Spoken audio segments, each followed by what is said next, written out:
तो साथियों नमस्कार, स्वागत है आप सबका आज के इस एपिसोड में। आशा करता हूं कि आप सब बहुत अच्छे होंगे। आज की इस एपिसोड में हम सब महत्वपूर्ण प्रश्न करने वाले हैं जो कि DSSB के लिए, BPSC के लिए और यूपी TGT PGT के लिए अनिवार्य होगा। साथ ही साथ यदि आप LT ग्रेड और GIC प्रवक्ता की तैयारी कर रहे हैं तो उसके लिए भी ये काफी महत्वपूर्ण प्रश्न होंगे। तो चलिए शुरू करते हैं आज की प्रश्नों की श्रृंखला। और साथियों आप सबको बता दें कि टीचर्स एकेडमी ने आप सबके विशेष मांग पर 23 जून से ऑनलाइन और ऑफलाइन दोनों मोड में नए बैचेस शुरू किए हैं। वो BPSC टियर 4 के, UP TGT PGT new batches, LT grade GIC प्रवक्ता न्यू बैचेस, DSSB के लिए न्यू बैचेस, KVS के लिए न्यू बैचेस हैं।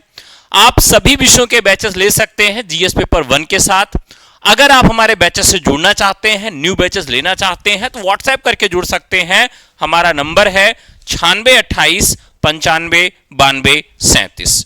तो चलिए शुरू करते हैं आज का ये कारवां। नंबर है 96 28 95 92 और 37। ठीक है, तो चलिए आज का पहला सवाल लेते हैं। इसके अलावा ये ऑफलाइन और ऑनलाइन ये बैचेस हैं, सभी कोर्सेज पर 70% की छूट है। चलिए, तो सबसे पहला सवाल है, सवाल क्या है कि यहां पर थोड़ा डेट इसकी गलत लिखी गई है। लिखा है रानी केतकी की कहानी राजा सूरजभान के पुत्र उदयभान और राजा जगत प्रकाश की कन्या केतकी के प्रणय की कहानी है। इसके लेखक कौन है? तो यह है बेहद आसान सा सवाल कि यह इसके लेखक कौन है, क्योंकि इसकी जो इंफॉर्मेशन है वो पहले ही दे दी गई थी कि जो रानी केतकी की कहानी है यह किसके द्वारा लिखी गई है। अब रानी केतकी की कहानी जो है, सुमन जी स्वागत है आपका, बाकी जो लोग हैं वो भी फटाफट आ जाएं।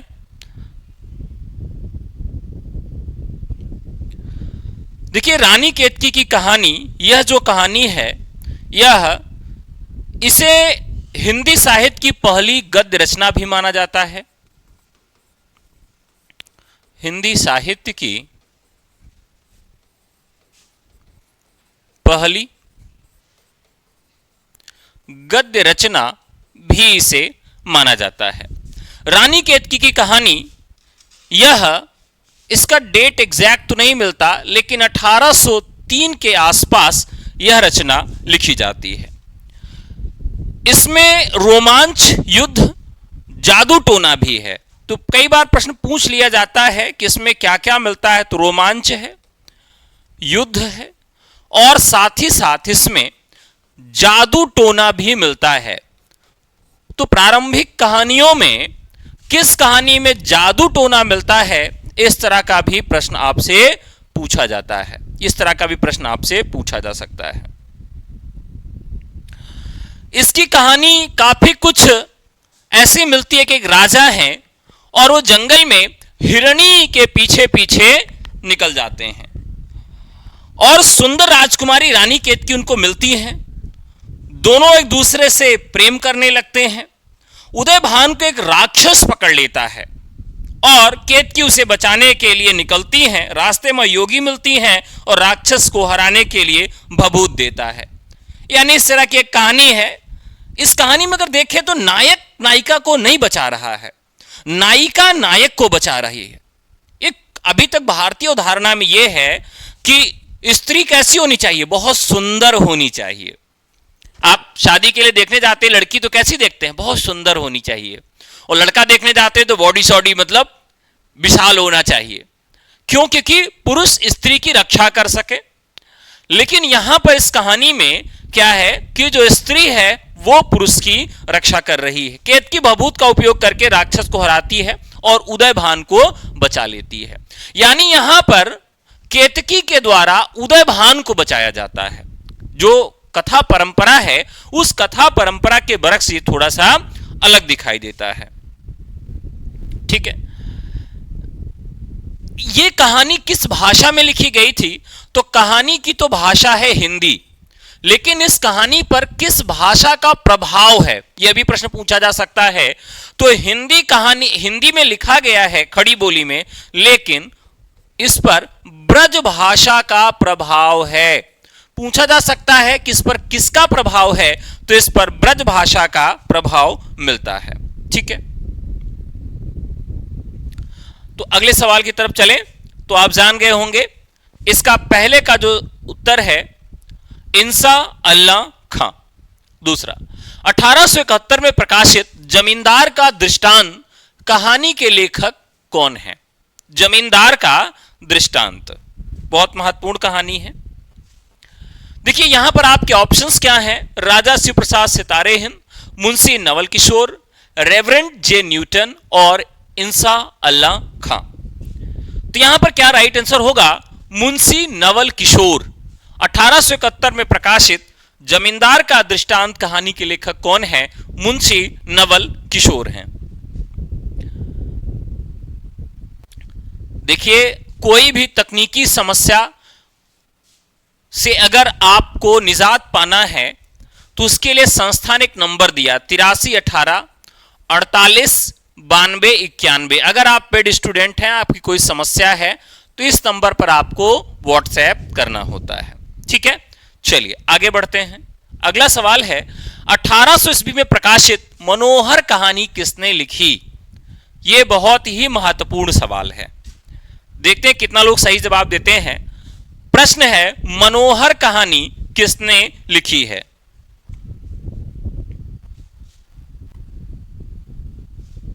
एक मिनट रुकिएगा। हां, ये जो मैंने पूछा कि जमींदार का दृष्टांत, तो ये क्या मैंने सही जवाब दिया था? जमींदार का दृष्टांत किसकी कहानी है? अच्छा, तो ये जो कहानी है जमींदार का दृष्टांत, इसके लेखक हैं रेवरेंड जे न्यूटन। जमींदार का दृष्टांत जो कहानी है वह किसके द्वारा लिखी गई है? वह लिखी गई है रेवरेंड जे न्यूटन की। अब जमींदार का जो दृष्टांत है यह किस तरह की कहानी है? इस कहानी में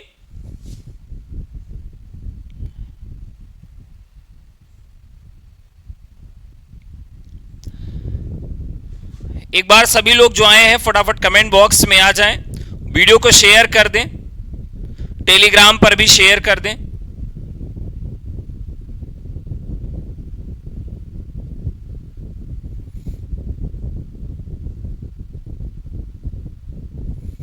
चलिए, तो ये पहले हम लोगों ने देख लिया था, आगे बढ़ते हैं। अगला सवाल है 1800 में प्रकाशित मनोहर कहानी किसने लिखी है? 1800 में प्रकाशित मनोहर कहानी किसने लिखी है? यह भी काफी महत्वपूर्ण सवाल है, मनोहर कहानी। अब इसके जो राइट आंसर है वो है मुंशी नवल किशोर। मनोहर कहानी किसने लिखी है? तो वह लिखी है मुंशी नवल किशोर ने। अगला सवाल है 1886 में प्रकाशित कहानी वामा मनोरंजन के लेखक कौन है? वामा मनोरंजन के लेखक कौन है? बताइए।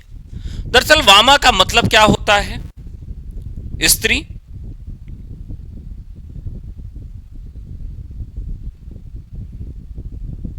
वामा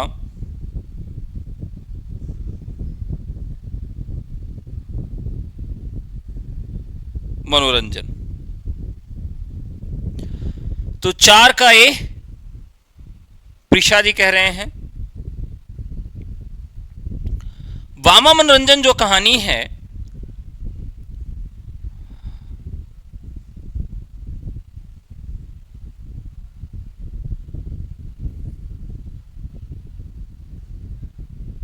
चलिए सर, ब्रह्मास में मेरा मोबाइल से हट गया है, प्लीज ऐड मी अगेन।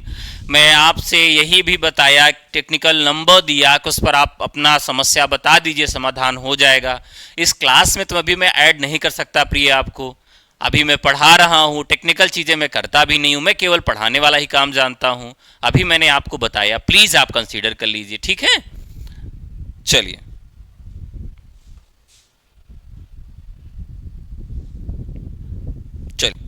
हम बात कर रहे थे वामा मनोरंजन कहानी की। वामा मनोरंजन कहानी जो है वह किसकी है? 4 का ए, राजा शिव प्रसाद सितारे हिंद। वामा मनोरंजन, राजा शिव प्रसाद सितारे हिंद। राजा शिव प्रसाद सितारे हिंद की एक कहानी और है, राजा भोज का सपना। यह कहानी भी काफी महत्वपूर्ण है। और आगे बढ़ा जाए, अगला सवाल। हिंदी कहानी के अभ्यास काल में रची और इतिहास पुराण की लोक प्रचलित नीति कथाओं पर आधारित कथा धारा का सूत्रपात करने वाली कहानी कुसुम कली के लेखक कौन हैं?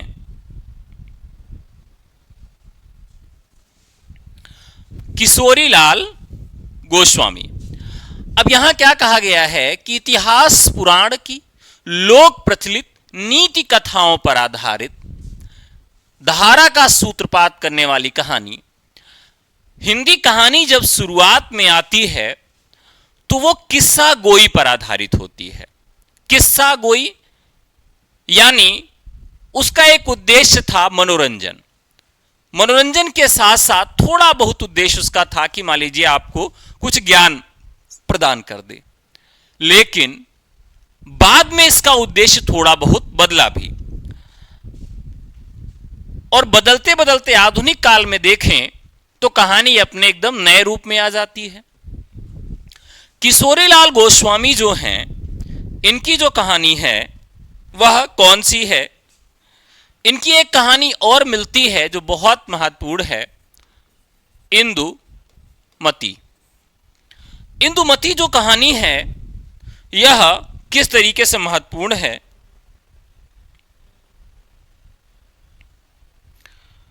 इंदुमती जो कहानी है हिंदी की पहली कहानी माना जाता है और यह 1900 में सरस्वती पत्रिका के प्रथम अंक में प्रकाशित होती है। प्रथम अंक में प्रकाशित होती है। साथियों, यहां एक सवाल यह पूछा जाता है कि कौन सी कहानी किस अंक में प्रकाशित होती है? कौन सी कहानी किस अंक में प्रकाशित होती है?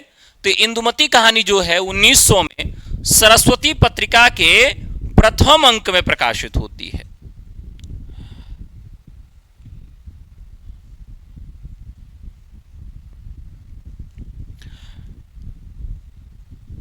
ठीक है। अब इंदुमती कहानी जो है यह एक ऐसी कहानी है, एक युवती है जो विंध्याचल के घने जंगलों में अपने पिता के साथ रहती है, लेकिन अभी तक वो अपने पिता को छोड़कर किसी दूसरे पुरुष को देखी भी नहीं है और उसे जानती भी नहीं है। और वो युवावस्था को प्राप्त कर चुकी है। पिता उसके चिंतित भी हैं कि उसका विवाह किससे किया जाए। तो एक प्रकार से यह कहानी अत्यंत महत्वपूर्ण है कि किस पत्रिका में आती है। और इसके बाद अगली कहानी है 11 वर्ष का समय किसकी कहानी है? 11 वर्ष का समय किसकी कहानी है? फटाफट बताएं।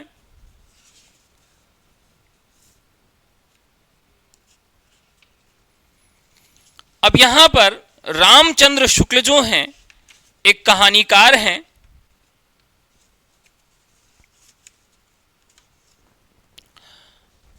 जिन्होंने लिखा है 11 वर्ष का समय। अब आप सब एक बार कमेंट करके मुझे बताएं कि 11 वर्ष का समय जो कहानी है इसका समय क्या है, यानी यह किस सन में लिखी गई कहानी है? 11 वर्ष का समय।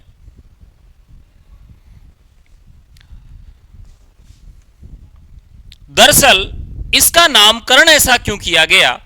1903 में रामचंद्र शुक्ल जब इस कहानी को लिखते हैं तो इन्होंने इस कहानी में 11 वर्ष के समय को, कितने वर्ष के समय को? तो 11 वर्ष के समय को व्याख्यायित किया है। अब इस कहानी में चंद्रशेखर मिश्रा,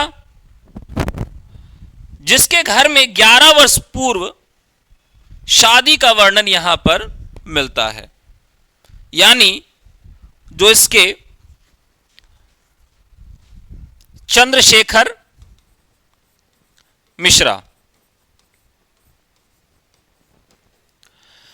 11 वर्ष की अवस्था में प्रेम, मिलन और विरह, इनका वर्णन देखने के लिए मिलता है। क्या क्या मिलता है? 11 वर्ष के समय में प्रेम, मिलन और विरह इत्यादि का वर्णन मिलता है। तो 11 वर्ष पूर्व उसकी शादी हुई थी और यह कहानी जो है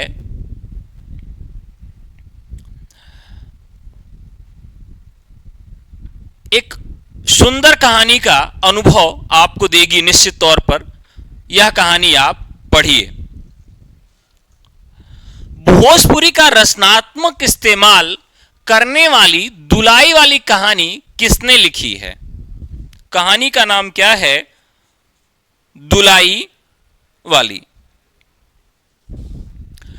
देखिए यहां पर राजेंद्र बाला घोष, राजेंद्र बाला घोष। अब यहां कई बार पूछा जाता है कि दुलाई वाली कहानी किस सन में लिखी गई थी? दुलाई वाली कहानी किस सन में लिखी गई थी?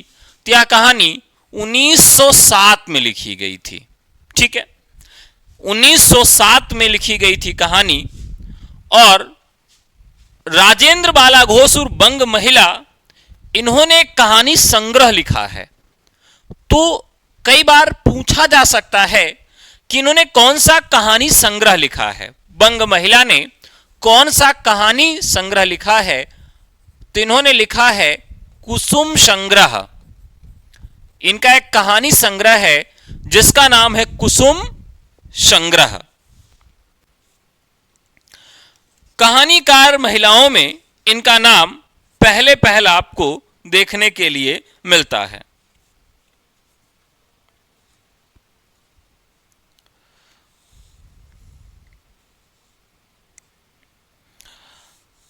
अब यहां पर जैसे दुलाई वाली इनकी कहानी है,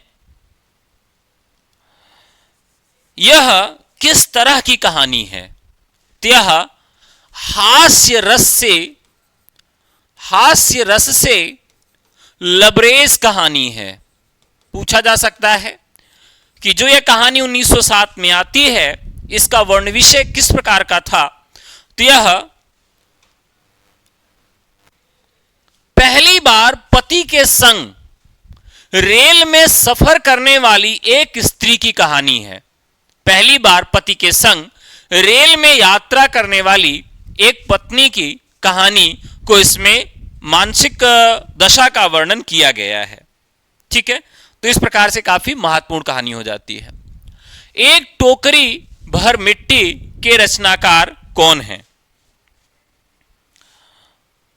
अब यह कहानी 1901 में आती है। कब आती है? 1901 में आती है। माधवराज सप्रे की कहानी है, बहुत ही महत्वपूर्ण कहानी है। अब इस कहानी में खास क्या है ऐसा? तो एक गरीब असहाय विधवा की झोपड़ी को एक जमींदार हटाना चाहता है। अगर एक शब्द में इस कहानी का उद्देश्य समझने का प्रयास करें तो मिलेगा हृदय परिवर्तन। क्या मिलेगा? हृदय परिवर्तन। इस कहानी का उद्देश्य भी यही था कि जमींदार का हृदय परिवर्तन वो दिखाएं। ठीक है, तो यह कहानी भी बहुत ही महत्वपूर्ण है। इस कहानी में क्या दिखाया गया है? हृदय परिवर्तन दिखाया गया है। क्लियर है? आगे बढ़ा जाए तो एक टोकरी भर मिट्टी के रचनाकार कौन है? माधवराव सप्रे हैं। हिंदी के प्रयोग काल में क्लासिकल अंदाज की कहानियां किसने लिखी हैं? बहुत ही महत्वपूर्ण सवाल है कि क्लासिकल अंदाज में कहानियां किसने लिखी हैं, बताइए। देखिए यहां पर एक नाम आपको मिलेगा, राधिका रमण प्रसाद सिंह। राधिका रमण प्रसाद सिंह। इन्होंने कहानी लिखा है कानों में कंगना। कानों में कंगना एक प्रकार की रोमांटिक कहानी है। कथानायक की किरण से संबंधित एक स्मृति कथा है। कथानायक की किरण के साथ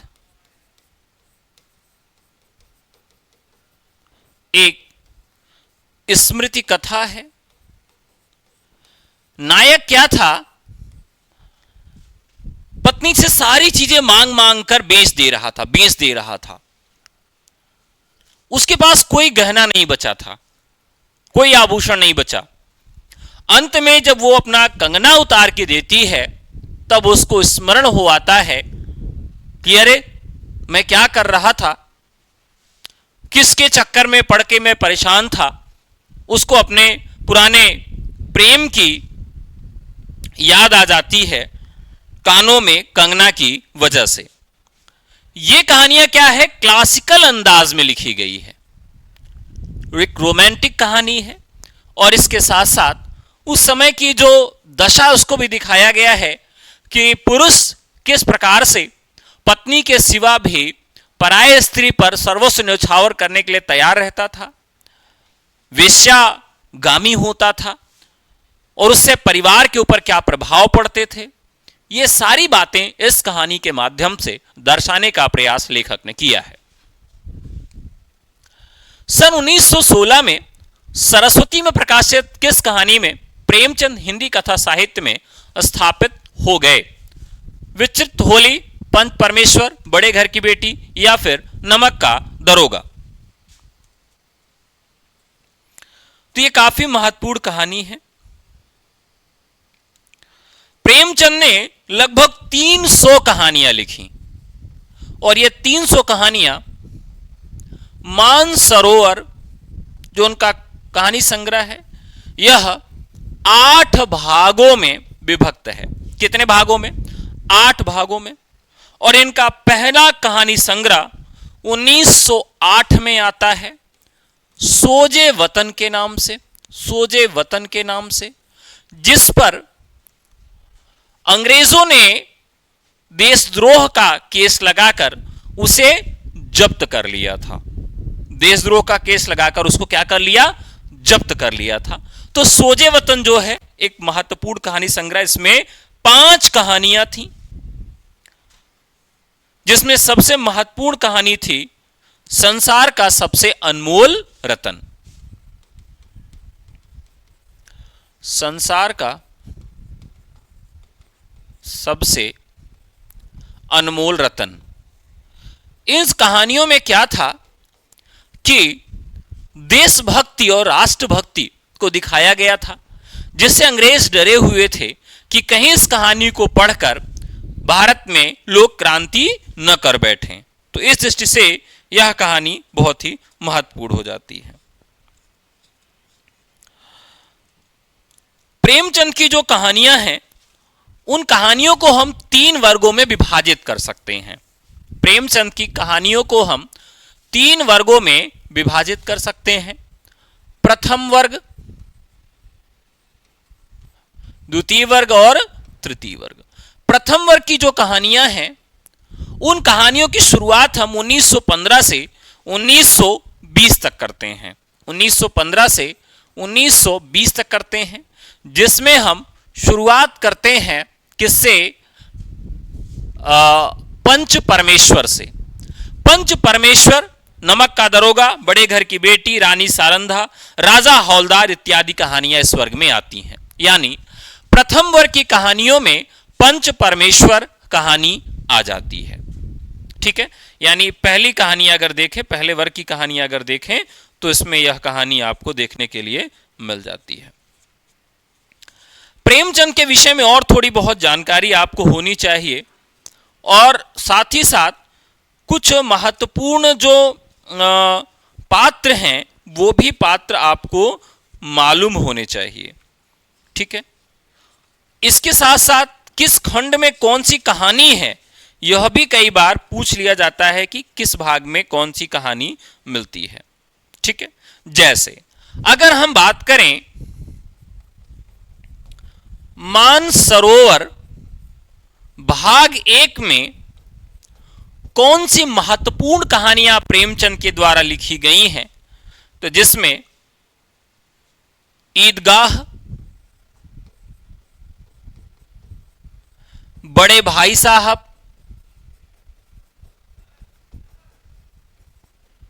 आलोक्य ओझा,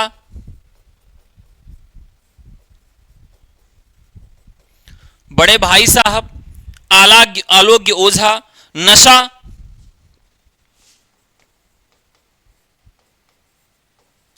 गुल्ली डंडा,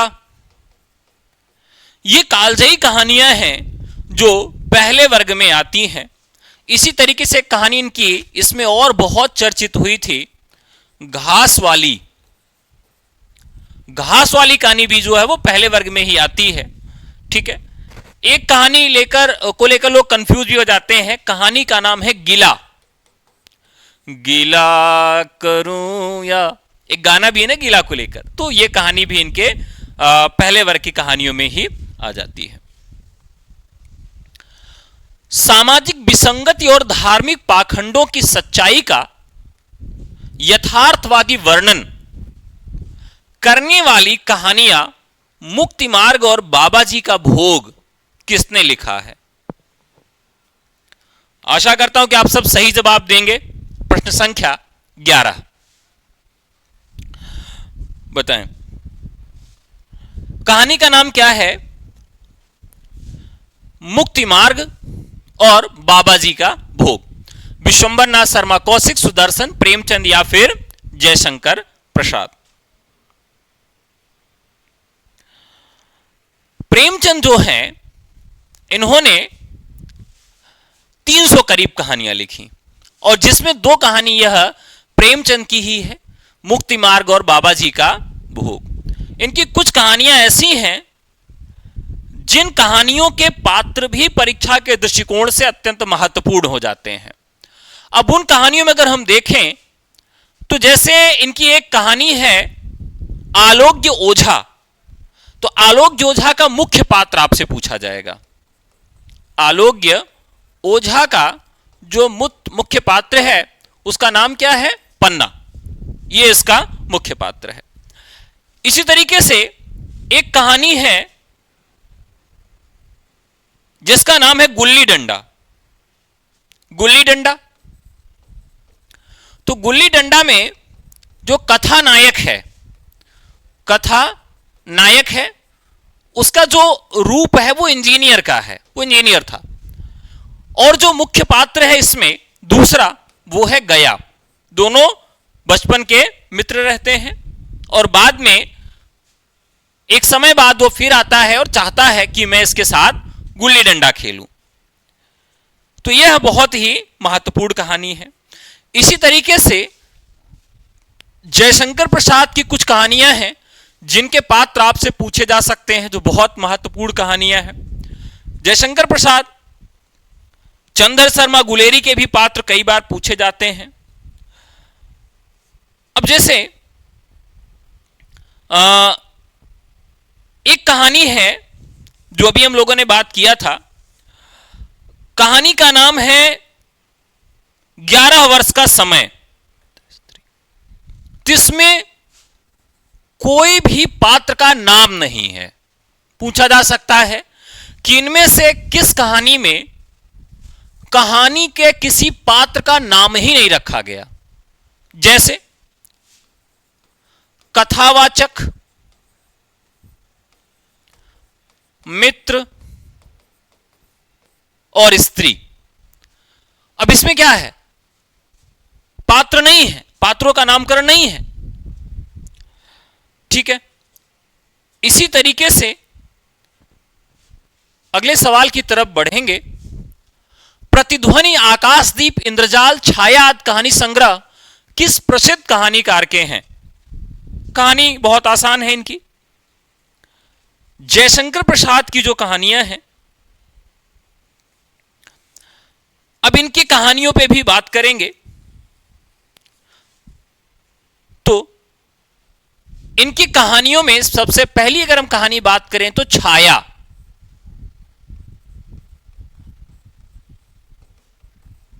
छाया, प्रतिध्वनि,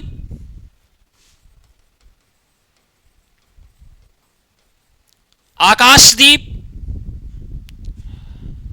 आंधी और इंद्रजाल। आंधी और इंद्रजाल। अब देखिए सवाल जो बनेगा कि कौन सी कहानी संग्रह में कौन सी कहानी संकलित है। अब ये प्रतिध्वनि, आकाश, इंद्रजाल, छाया इत्यादि कहानी संग्रह किसके हैं? तो जयशंकर प्रसाद के हैं। ये तो आसान सा सवाल था, लेकिन किसमें कौन सी कहानी आती है? जैसे प्रसाद की कहानी ग्राम किस संग्रह में आती है? तो प्रसाद की कहानी ग्राम छाया संग्रह में आती है।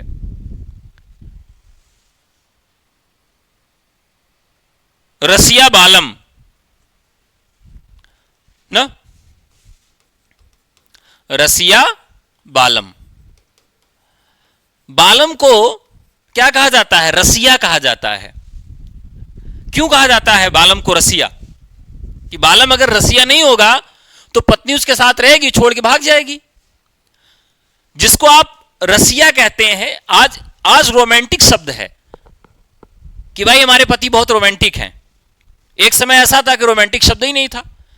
आज भी बहुत सारे लोग हैं जो पढ़े लिखे नहीं और रोमांटिक नहीं जानते हैं, तो उनके लिए रोमांटिक के लिए एक शब्द हुआ करता था रसिया। रसिया है हमारे बालम। रसिया किससे बना है? रसियाव शब्द से बना है। रसियाव मतलब मीठा चावल। अब उसका मतलब है कि बड़े रोमांटिक हैं। तो रसिया बालम कहानी जो है यह भी जयशंकर प्रसाद की है। राजकुमारी, यहां रसिया पूछा जाता है, रसिया कौन है? तो रसिया है बलवंत सिंह। बलवंत सिंह। एक गाना आया था, तार बिजली से पतले हमारे पिया, आया था ना। तो सहेली जैसा सैया और रसिया बालम, ये काफी चीजें उससे मिलती जुलती हैं। अगर आप इस कहानी को पढ़ेंगे तो आपको ये चीजें यहां पर देखने के लिए मिलेगी। इसी तरीके से एक कहानी जयशंकर प्रसाद की और आपको मिलेगी छाया में, शरणागत। यह भी बहुत महत्वपूर्ण कहानी है और शरणागत के पात्र भी पूछे जाते हैं। इसमें एक महत्वपूर्ण पात्र है एलिस, जो कि एक अंग्रेजी महिला पात्र है। ठीक है, इसके अलावा ममता कहानी जो है यह किस संग्रह में है? तो ममता कहानी इनकी आकाशदीप संग्रह में है, जो इनकी बहुत ही चर्चित और महत्वपूर्ण कहानियों में है। स्वर्ग के खंडहर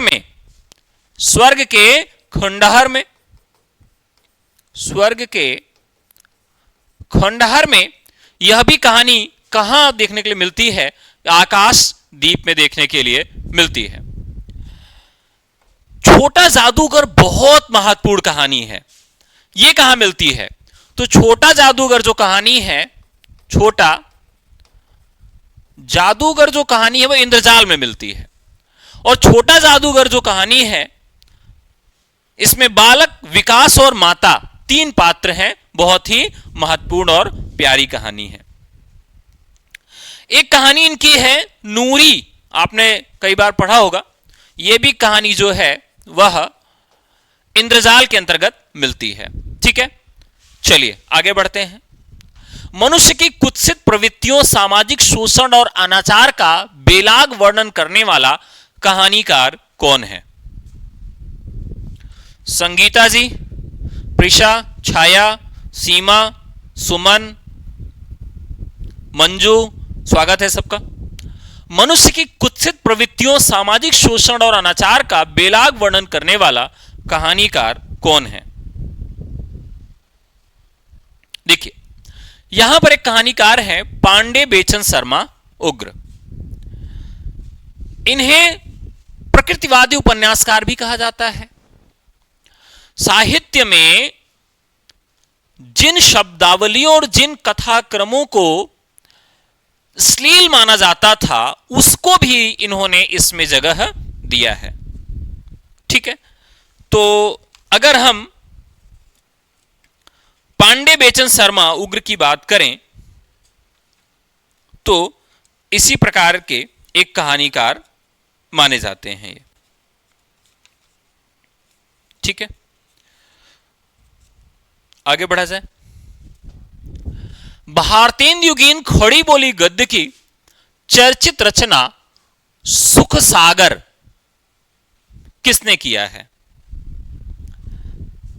अब मैंने एक ट्रिक बताया था आपको कि लल्लू लोग क्या करते हैं, प्रेम करते हैं,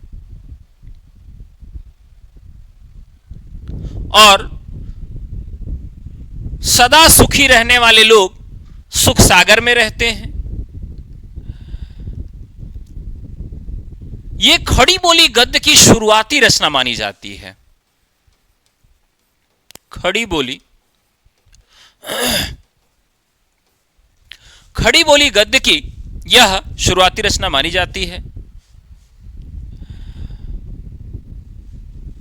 यह रचना सनातन मतावलंबियों के लिए एक महत्वपूर्ण ग्रंथ है, यानी सनातन धर्म को ध्यान में रखते हुए इसमें रखा गया है। सुख सागर में भगवान कृष्ण और अन्य देवी देवताओं की लीलाओं का वर्णन है। तो यह धार्मिक ग्रंथ भी है और इसमें कृष्ण के साथ साथ अन्य देवी देवताओं का भी वर्णन मिलता है। तो हो सकता है कि इसका वर्ण विषय भी आपसे पूछ लिया जाए। ठीक है, तो इस दृष्टिकोण से यह अत्यंत महत्वपूर्ण रचना हो जाती है। ठीक है, अगली रचना पर चलते हैं। इंदुमती किशोरीलाल गोस्वामी 1900, एक टोकरी भर मिट्टी, माधवराव सप्रे 1901, 11 वर्ष का समय, रामचंद्र शुक्ल 1930, दुलाई वाली बंग महिला 1907 किस युग की प्रारंभिक कहानियां हैं? बताइए। द्विवेदी युग, भारतेंदु युग, छायावाद या छायावादोत्तर युग? यह तो आसान सा सवाल है, सभी लोग इसका जवाब दे सकते हैं। आप एक चीज इसमें थोड़ा सा गौर करिए कि हिंदी की लगभग प्रारंभिक कहानियां सरस्वती पत्रिका में छपती हैं। कहां छपती हैं? सरस्वती पत्रिका में। और सरस्वती पत्रिका की शुरुआत कब से होती है? 1900 से होती है। सरस्वती पत्रिका मुख्य तौर पर किस युग की पत्रिका है? तो द्विवेदी युग की पत्रिका है। तो इसमें आपको कोई कंफ्यूजन नहीं होना चाहिए, आसानी से हल कर लेना चाहिए। सुखमय जीवन बुद्धू का कांटा उसने कहा था द्विवेदी युग के दूसरे दशक में प्रतिष्ठित हुई किस लेखक की कहानियां हैं? बताइए। महत्वपूर्ण कहानी है। अब ये जो कहानी है, हिंदी की पहली कहानियों में भी इनका नाम आता है, बुद्धू का कांटा। रघुनाथ प्रसाद त्रिवेदी और भागवंती। रघुनाथ प्रसाद त्रिवेदी और भागवंती, ये कौन है? ये कहानी जो है बुद्धू का कांटा, उसके पात्र हैं। उसने कहा था, ये तो आप जानते ही होंगे, लहना सिंह सूबेदारनी बोधा, लहना सिंह सूबेदारनी बोधा इत्यादि इसके महत्वपूर्ण पात्र हैं। सुखमय जीवन, इसमें जयदेव शरण वर्मा, जयदेव शरण वर्मा, गुलाब वर्मा, गुलाब वर्मा इत्यादि लोग आपको देखने के लिए मिलते हैं। ठीक है, तो यहां पर गुलेरी राइट आंसर हो जाएगा। कानों में कंगना किसकी प्रसिद्ध कहानी है? तो अभी इसकी चर्चा हम लोग पहले ही कर चुके हैं। राजा राधिका रमण प्रसाद सिंह। जीपी श्रीवास्तव, शिवपूजन सहाय, विश्वंभर नाथ शर्मा कौशिक, राय कृष्णदास सुदर्शन, प्रेमचंद इत्यादि की शुरुआती कहानियां कब प्रकाशित हुई? काफी अच्छा प्रश्न है ये भी।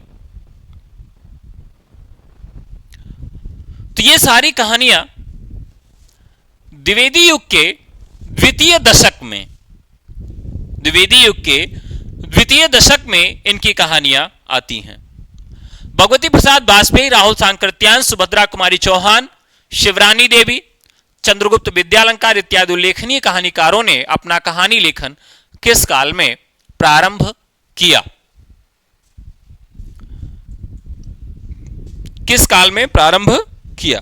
कहानी का जो विभाजन है वो भी आपको मालूम होना चाहिए। तो 1915 से 1938 तक का जो समय है वो कहानी के विकास का काल है, और इसी समय लोगों ने कहानी के विकास के लिए लेखन किया है। कौन सा युग्म ठीक नहीं है? प्रसाद सवा सर गेहूं, विश्वंभर नाथ शर्मा कौशिक रक्षाबंधन, सुदर्शन हार की जीत, और भगवती प्रसाद वाजपेयी मिठाई वाला। कौन सा युग्म ठीक नहीं है? सवा सेर गेहूं जो है यह प्रसाद की कहानी नहीं है। अब सवा सेर गेहूं किसकी कहानी है?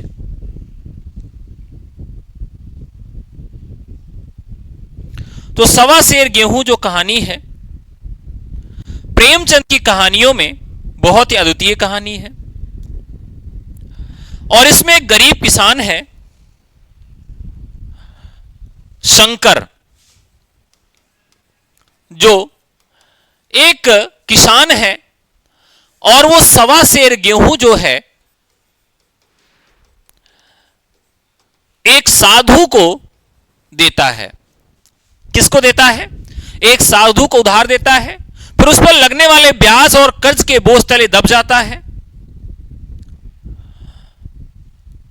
और उसका जीवन बंधुआ मजदूरी में बदल जाता है।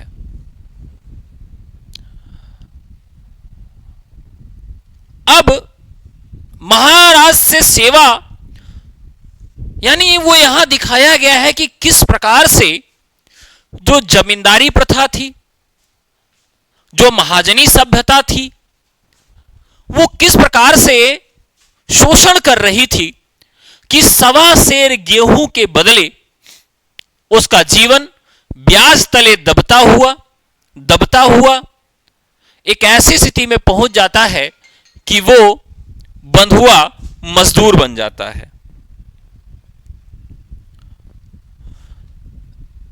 इस दृष्टिकोण से यह कहानी बहुत ही महत्वपूर्ण और चर्चित है। तो इसमें प्रसाद की जो कहानी है वो सवा सेर गेहूं न होकर वो प्रेमचंद की होगी।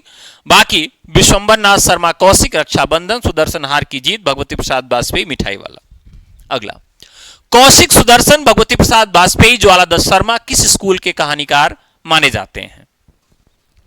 यानी किस तरह के कहानीकार माने जाते हैं, किस विचारधारा के कहानीकार माने जाते हैं? यानी ये सब प्रेमचंद युग के, यानी प्रेमचंद की धारणा के कहानीकार माने जाते हैं। राजा राधिका रमण प्रसाद सिंह और जीपी श्रीवास्तव इत्यादि किस स्कूल से संबद्ध कहानीकार है? स्कूल का मतलब है यहां पर किस तरह के कहानीकार हैं, यानी ये सब प्रसाद वर्ग के कहानीकार हैं। प्रेमचंद की यथार्थपरक सामाजिक विचारधारा और प्रसाद की भावप्रण व्यक्तिवादी कथाधारा से अलग व्यक्ति के मनोविकारों और सामाजिक विकृतियों की यथार्थवादी मार्मिक और उत्तेजक प्रस्तुति करने वाली प्रकृतिवादी कहानियों, चिंगारी, दो पंथ की आग और मां जैसी कहानियों के लेखन किसने किया है? काफी महत्वपूर्ण सवाल है ये। मैंने आपको अभी भी बताया था पांडे बेचन शर्मा उग्र के बारे में। राइट आंसर हो जाएगा पांडे बेचन शर्मा उग्र। हिंदी के उत्कर्ष काल में प्रेमचंद और मार्क्सवादी विचारधारा से प्रेरित प्रगतिशील कथाधारा के कहानीकारों में निम्न में से किसे नहीं रखा जा सकता? किस तरह के कथाधारा में, यानी प्रगतिशील कथाधारा में किसको नहीं रखा जा सकता?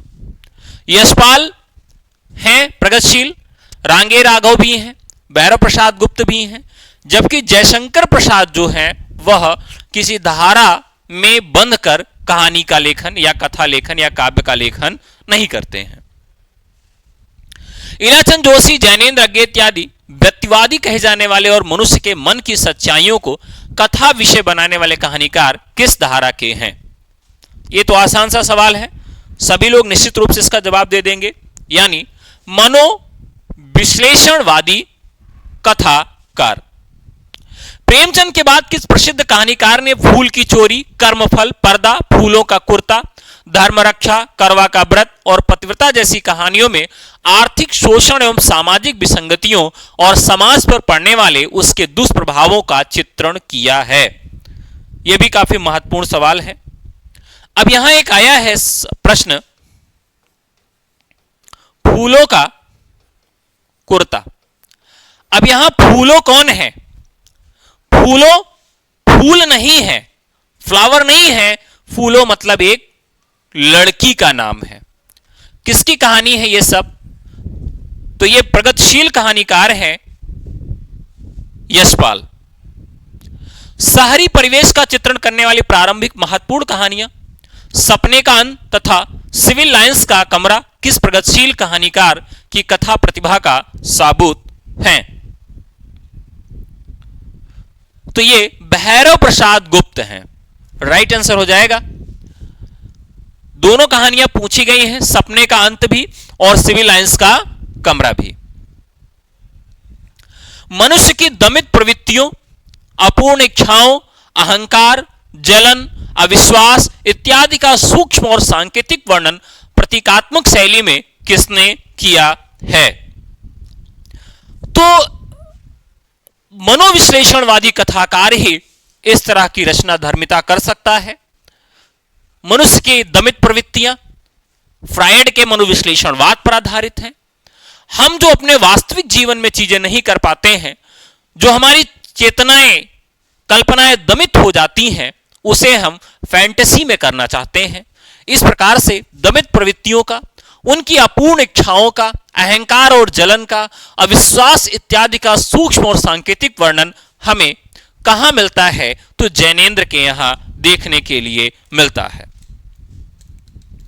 ठीक है, तो यह भी काफी महत्वपूर्ण सवाल है। अगर मनुष्य अपनी भावनाओं को दबाता रहेगा तो मानसिक रोगी होकर एक अपराधी में बदल जाएगा। इस अवधारणा को प्रस्तुत करने वाली अति महत्वपूर्ण कहानियां बादल, रेल की रात और रोगी किसने लिखी हैं? साथियों, पूरे एपिसोड में एक सवाल मैं आप सबके लिए क्वेश्चन ऑफ द डे रखता हूं, जिसका उत्तर आप सबको कमेंट बॉक्स में देना होता है। वैसे भी हिंदी के स्टूडेंट बहुत आलसी होते हैं, वो कभी देते नहीं हैं, फिर भी मैं हर बार प्रयास करता हूं कि एक सवाल के उत्तर को खोजने के बहाने कम से कम आप 8-10 सवाल और खोज लेंगे। तो इसीलिए एक सवाल आपके लिए हर बार छोड़ता हूं। तो आज का क्वेश्चन ऑफ द डे है, इसका जवाब आप सब कमेंट बॉक्स में दीजिएगा। पाजेब पत्नी ग्रामोफोन का रिकॉर्ड जैसी सघन मानवीय संवेदना और गहने मनोविज्ञान की प्रस्तुति करने वाली कहानियां किसने लिखी हैं? यह तो आसान सा सवाल है, जैनेन्द्र। परंपरा विद्रोही, शरणदाता, विपथगा इत्यादि व्यक्ति के अस्तित्व की खोज करने वाली कहानियां जिन पर साद्र का गहरा प्रभाव है, किसके द्वारा लिखी गई हैं? राइट आंसर हो जाएगा अज्ञे। अस्तित्ववादी कथाकार की प्रसिद्ध कहानियां पिंजरा और काले साहब किसके द्वारा लिखी गई हैं? बताइए। अस्तित्ववादी कथाधारा की, काफी महत्वपूर्ण है।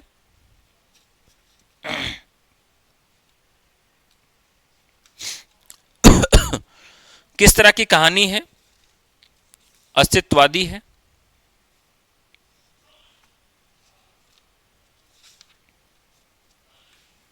राइट आंसर हो जाएगा उपेंद्रनाथ अश्क। उपेंद्रनाथ अश्क। अगला सवाल है, राजेंद्र यादव, मोहन राकेश और कमलेश्वर किस कथाधारा को प्रस्तावित करते हैं? तो ये तिनकी जो तिकड़ी है वह नई कहानी की तिकड़ी है। किसकी है? नई कहानी की तिकड़ी है। अब जो विभिन्न कहानी आंदोलन चले हैं,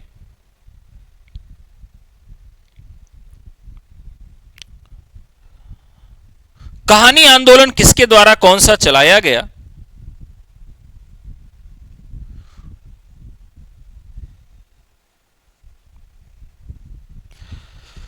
जैसे कि इसमें है अकहानी आंदोलन, जिसमें अकहानी या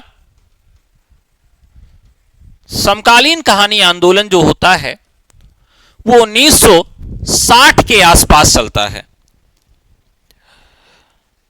इसमें पारंपरिक कहानी का जो ढर्रा था उससे हटकर कहानी को बात के माध्यम से रखा गया।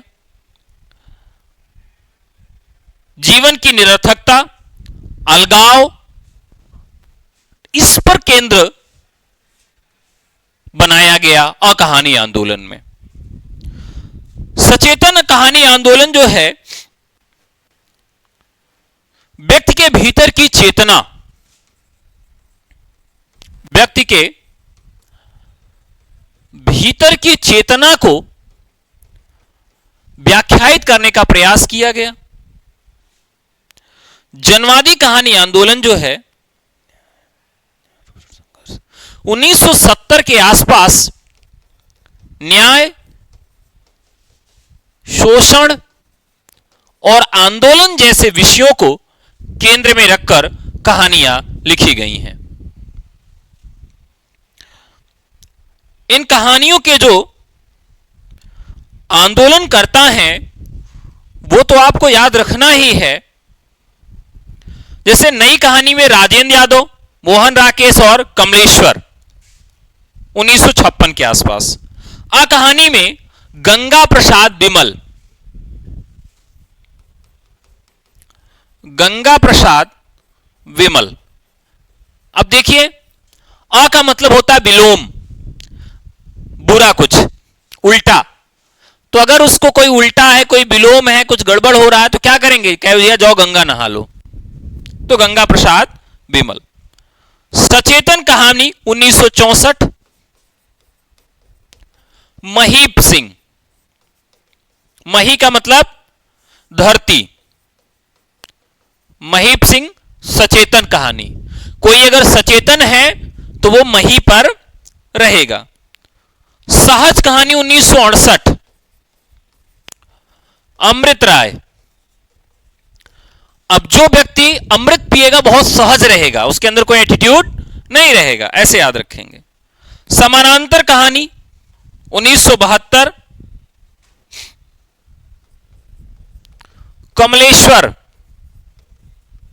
समानांतर कहानी 1972 कमलेश्वर। सक्रिय कहानी 1979 समानांतर कहानी, सक्रिय कहानी राकेश वत्स। तो ये कहानियों का जो समय है और इसके साथ साथ इसके जो संस्थापक हैं उसको भी याद रखेंगे। यहां पर एक चीज और आपसे पूछी जाएगी कि किस कहानी आंदोलन की पत्रिका कौन सी है। ध्यान रखिएगा कि किस कहानी आंदोलन से संबंधित पत्रिका कौन सी है, यह भी आपसे सवाल पूछा जाएगा। समकालीन कहानी का रचना विधान। अब यहां जो अकहानी है, समकालीन कहानी का रचना विधान, समकालीन कहानी का रचना विधान, इस पत्रिका में इसका रूप मिलता है। सचेतन कहानी जो है यह आधार पत्रिका से संबंधित है। सहज कहानी जो है, सहज कहानी जो है नई कहानियां पत्रिका से संबंधित है। सहज कहानी जो है वो नई कहानियां पत्रिका से संबंधित है। समानांतर कहानी बहुत महत्वपूर्ण है। समानांतर कहानी बहुत महत्वपूर्ण है और यह धर्मयुग और सारिका पत्रिका से संबंधित है। धर्मयुग और सारिका पत्रिका से संबंधित है, यह भी बहुत महत्वपूर्ण है। ठीक है, तो ये कुछ कहानी आंदोलन है और उनसे संबंधित जो प्रमुख पत्रिकाएं हैं यह भी आप सबको याद रखनी है। पूर्व दीप्ति, चेतन प्रवाह पद्धति कहानियों देखे जा सकते हैं। नाटकीयता, प्रतीकात्मकता जैसे गुण। थोड़ा सा उल्टा लिख दिया गया है, मैं बताता हूं। पूर्व दीप्ति, चेतना प्रवाह पद्धति, नाटकीयता, प्रतीकात्मक जैसे गुण किन कहानियों में देखे जा सकते हैं। पूर्व दीप्ति का मतलब है फ्लैशबैक शैली में। ये गुण किन कहानियों में देखे जा सकते हैं, तो यह जैसे पूर्व दीप्ति शैली जो है ये तो उसने कहा था, इसमें ही मिल जाएगी आपको। लेकिन ये सारे गुण किन कहानियों में देखने जा सकते हैं, तो वो नई कहानी में देखे जा सकते हैं। यानी नाटकीयता पुरानी कहानियों में नहीं थी, यानी तुरंत ही कथा को बदल देना। प्रतीकात्मकता ये आपको नई कहानी में मिलेगी। तो पूर्वदीप्ति के साथ बाकी सारा जो है वो नई कहानी में आपको देखने के लिए मिल जाएगा। रोमानी कहानीकार धर्मवीर भारती, आंचलिक कहानीकार रेणु, प्रगतिशील कहानीकार भीष्मानी, व्यंग कहानीकार परसाई एवं गुलशेर खासानी, उषा प्रियंवदा, शैलेश मटियानी, अमरकांत किस कथाधारा के कहानीकार माने जाते हैं। यह भी अत्यंत महत्वपूर्ण सवाल है साथियों, जल्दी से कमेंट करके जवाब दें। तो ये सारे कहानीकार जो हैं यह नई कहानी के माने जाते हैं।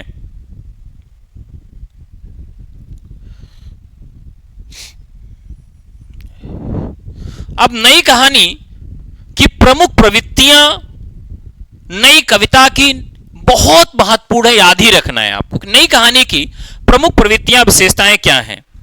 एक तो आपको यहां पर यथार्थवाद मिलेगा, क्षणवाद मिलेगा, व्यक्तिकता मिलेगी, भाषा प्रयोग में नवीनता मिलेगी, प्रकृति का चित्रण मिलेगा। ये सारी चीजें आपको नई कहानी में मिलेंगी। नई कहानी के सिद्धांतों को प्रतिपादित करने वाली प्रसिद्ध पुस्तक नई कहानी की भूमिका किसने लिखी है? कमलेश्वर के द्वारा लिखा गया है।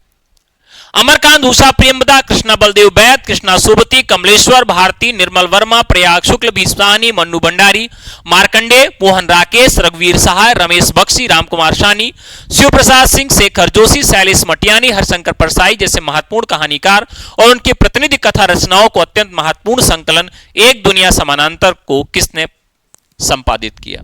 यानी सबको मिलाकर एक दुनिया समानांतर के नाम से किसने प्रस्तुत किया है?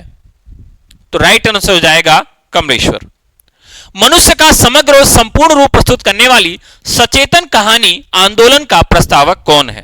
अभी अभी हम लोगों ने इस पर चर्चा कर ही लिया था, डॉक्टर महीप सिंह। महीप सिंह, आनंद जैन, नरेंद्र कोहली, कुलदीप बग्गा, मनहर चौहान, योगेश गुप्त, रामदरस मिश्र, जगदीश चतुर्वेदी इत्यादि किस कथाधारा के लेखक हैं? बहुत ही महत्वपूर्ण सवाल है ये भी। अभी भी हमने इसकी चर्चा ही किया था, सचेतन कहानी की। ठीक है,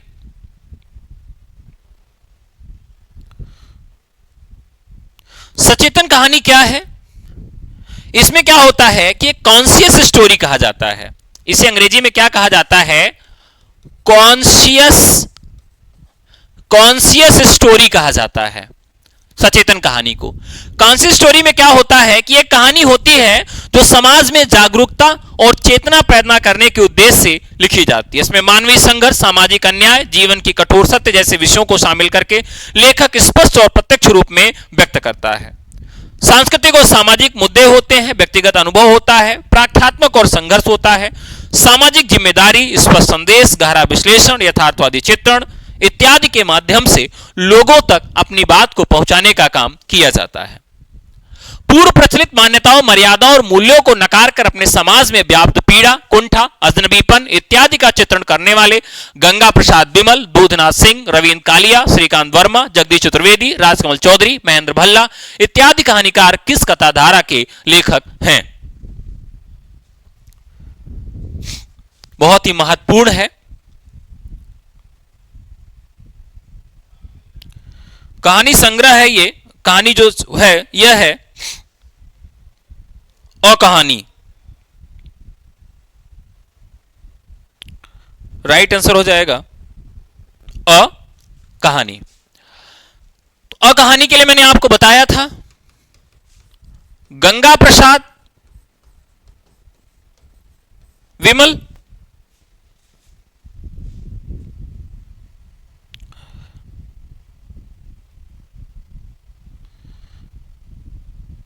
ठीक है।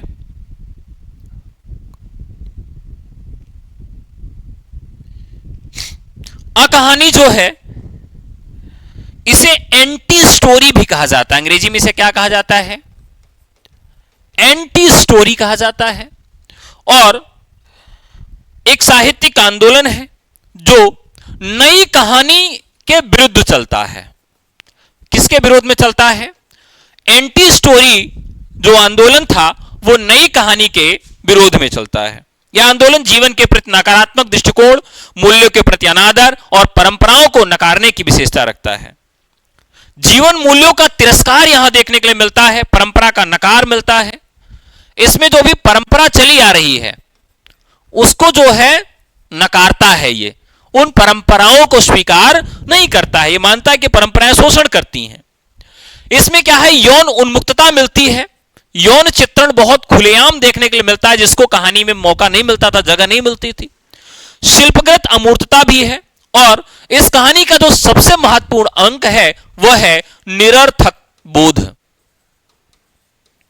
निरर्थकता का बोध। तो अगर सबसे बड़ी विशेषता इस कहानी की पूछी जाए अकहानी की, तो वो है निरर्थकता का बोध। तो साथियों, आज का एपिसोड यहीं तक था। आज की प्रश्नोत्तरी और आज के सवाल आपको कैसे लगे कमेंट करके जरूर बताइएगा। और एक सवाल जो मैंने आप लोगों के लिए छोड़ा था उसका जवाब आप सब कमेंट बॉक्स में आकर हमें जरूर देंगे, ये आशा करता हूं। हमारे नए कोर्सेज टीजीटी, पीजीटी, एलटीगेट, जीआईसी प्रवक्ता, बीपीएससी टियर 4 और DSSB के कोर्सेज सभी विषयों के लिए स्टार्ट हो गए हैं। ये ऑनलाइन और ऑफलाइन दोनों मोड में होंगे। ऑफलाइन प्रयागराज इलाहाबाद विश्वविद्यालय सेंट्रल लाइब्रेरी के सामने टीचर्स एकेडमी में, और ऑनलाइन आपको यहीं पर टीचर्स एकेडमी एप्लीकेशन के माध्यम से मिलेगा। आप प्रवेश कैसे ले सकते हैं? तो 23 जून से चलने वाले इस बैच में व्हाट्सएप करेंगे 96 28 95 92 37 हमारे नंबर पर, और हम खुद आपसे बात करेंगे और आपको पूरी प्रक्रिया बताएंगे। तो आज के सवाल आपको कैसे लगे जरूर बताइएगा। जल्दी आपसे पुनः मुलाकात होगी। तब तक के लिए नमस्कार, धन्यवाद, जय हिंद।